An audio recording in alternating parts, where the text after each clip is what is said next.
এই যে ডান দিকে দেখতে পাচ্ছেন এটা হচ্ছে আপনার কানশিরে গাছ। এই কানশিরে গাছেরই ফুল থাকে মাটির নিচে। আমরা এখন দেখব সত্যি মাটির নিচে ফুল থাকে কি না। এই কানশিরের ফুলের আপনার এর পাতাগুলো অনেকটা ঢোলের মতো, দেখছেন ঢোলের মতো পাতা, এই জন্য একে ঢোল পাতাও বলে। আর এই যে কাণ্ডটা হচ্ছে বাঁশির মতো। এই কাণ্ডটা যদি পাতাগুলো ছিঁড়ে দেওয়া হয় এই বাঁশির মতো, এই জন্য একে কানাই বাঁশিও বলে। আর এই কানশিরের নামের পিছনের গল্পও আছে, যে এই যে ফুল দেখছেন, ফুলের যে বৃতি এটা হচ্ছে কানের মতো দেখতে, এই জন্য একে কানশিরে বলে। এটা হচ্ছে উপরে ফুল থাকে, কিন্তু এর আপনার মাটির নিচেও ফুল থাকে, এটা আমরা দেখব। তার আগে এর আরেকটি আকর্ষণীয় বিষয় হচ্ছে এর হচ্ছে কাণ্ড। এর কাণ্ড হচ্ছে যেমন এই যে মাটির উপরে থাকে, তেমনি মাটির সাথে সমান্তরালেও থাকে কাণ্ডগুলো, মাটির সাথে সমান্তরালে, দেখেন কাণ্ডগুলো মাটির সমান্তরালে থাকে। আর কিছু কাণ্ড থাকে মাটির নিচে চলে যায়, এই দেখতে পাচ্ছেন এই মধ্যে এই মাটির নিচে ঢুকে যায়।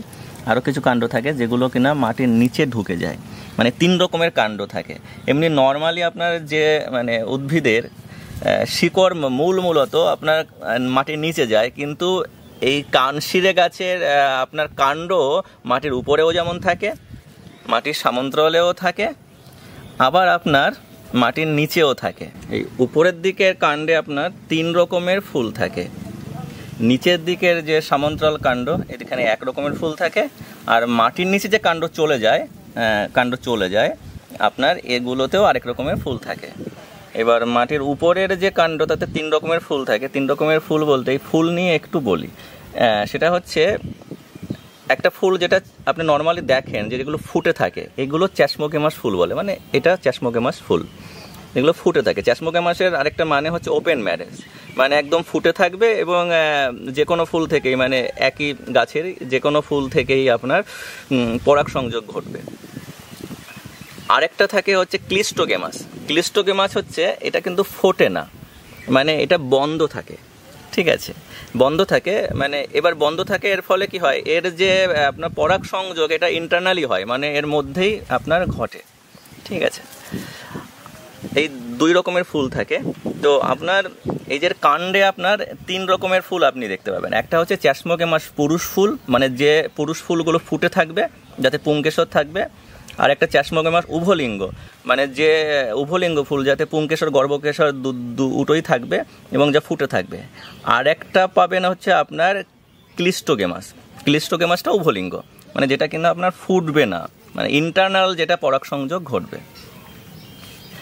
আর আপনার এই যে সমান্তরালে আপনার যে কাণ্ডগুলো রয়েছে, এই দেখছেন সমান্তরালে কাণ্ড, এই সমান্তরালে কাণ্ড যে ফুল, এই ফুলটা একরকমেরই হয়, ঠিক আছে, একরকমেরই হয়। আর একটা কথা বলি, যে উপরের যে আপনি ফুল দেখছেন, যে কাণ্ডের উপরের দিকের যে ফুল দেখছেন আপনি, সেটাতে আপনার 1 থেকে 4টে ফুল থাকে, মানে গড়ে প্রায় 3টে ফুল থাকে। আর যে সমান্তরালের যেটা রয়েছে 1টি ফুল থাকে। আর হচ্ছে আপনার নিচে যেটা ঢুকে যায় সেটাতে আপনার হচ্ছে 1টাই ফুল থাকে। এবার দেখছি যে নিচের ফুল, মাটির নিচের ফুল দেখানোর চেষ্টা করব, এটা খুবই টাফ পাওয়া।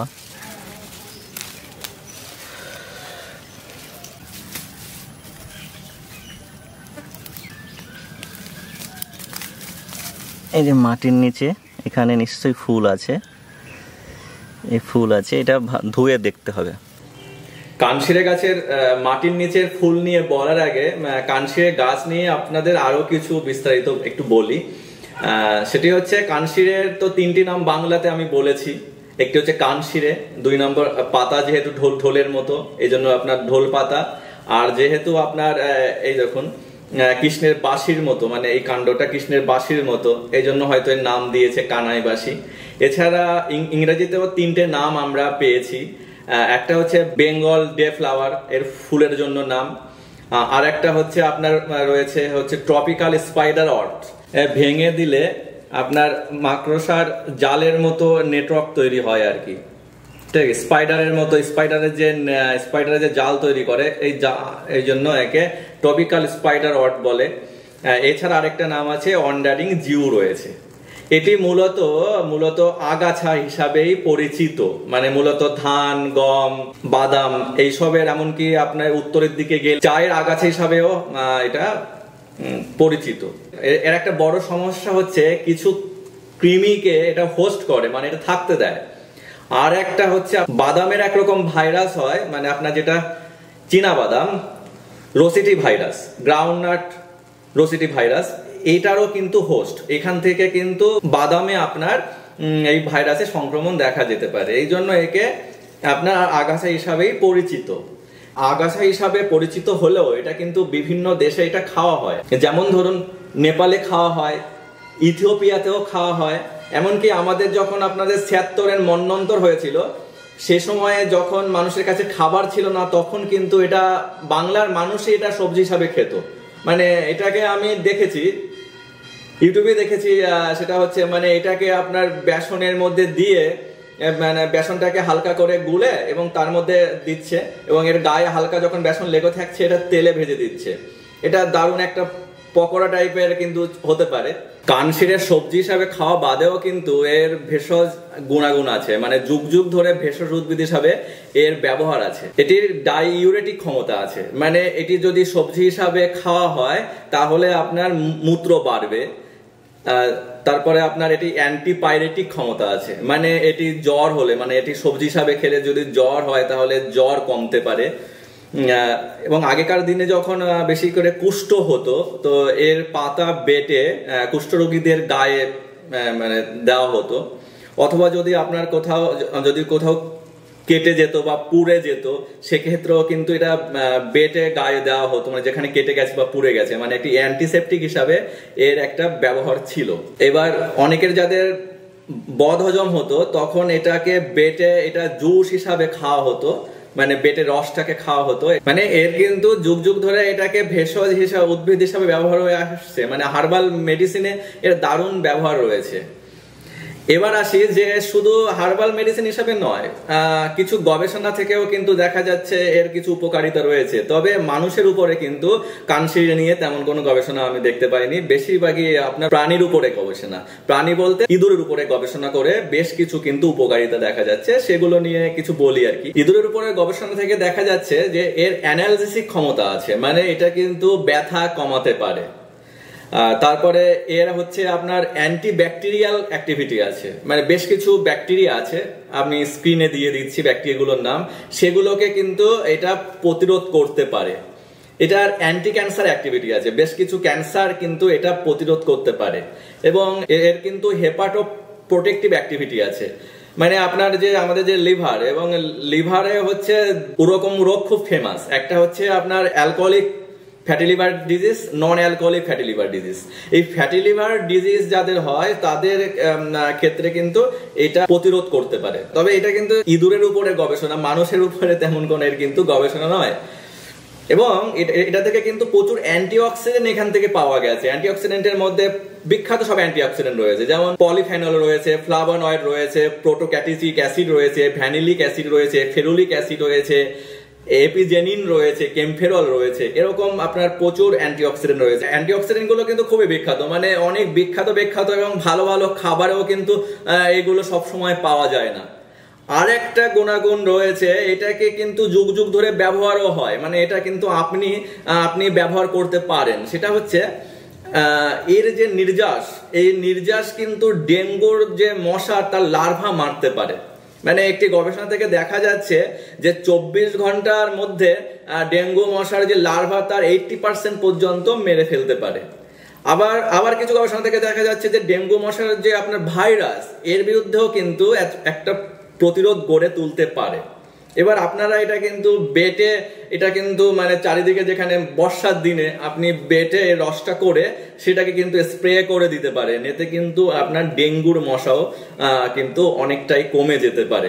ডায়রিয়ার ক্ষেত্রেও কিন্তু বেশ উপযোগী, কমাতে পারে। আর একটা বৈশিষ্ট্য রয়েছে, এটা কিন্তু কৃমিনাশক। মানে এটা আগেকার দিনে, তখনকার দিনে ভেষজ উদ্ভিদ হিসাবেও ব্যবহার, মানে হার্বাল মেডিসিনে কৃমিনাশক হিসেবে ব্যবহার হয়ে আসছে। আর একটা বিষয়, কানশিরে কিন্তু বন্ধ্যাত্ব দূর করার জন্য ব্যবহার হয়ে আসছে হার্বাল মেডিসিনে। এমনকি বেশ কিছু গবেষণাও রয়েছে, এবং মানুষের উপরে অবভিয়াসলি নয়, ইঁদুরের উপরে। সেটি হচ্ছে যে এটি কিন্তু মানে মেয়েদের বন্ধ্যাত্ব দূর করতে পারে। এমনকি শুধু মেয়েদের নয়, ছেলেদের বন্ধ্যাত্ব, মানে ছেলেদের আপনার টেস্টিসের মধ্যে যে বিষক্রিয়া হয়, মানে বর্তমান সময়ে তো এনভায়রনমেন্ট খুবই দূষিত, পরিবেশ খুবই দূষিত, এর ফলে ছেলেদের টেস্টিসে বিষক্রিয়া দেখা যেতে পারে।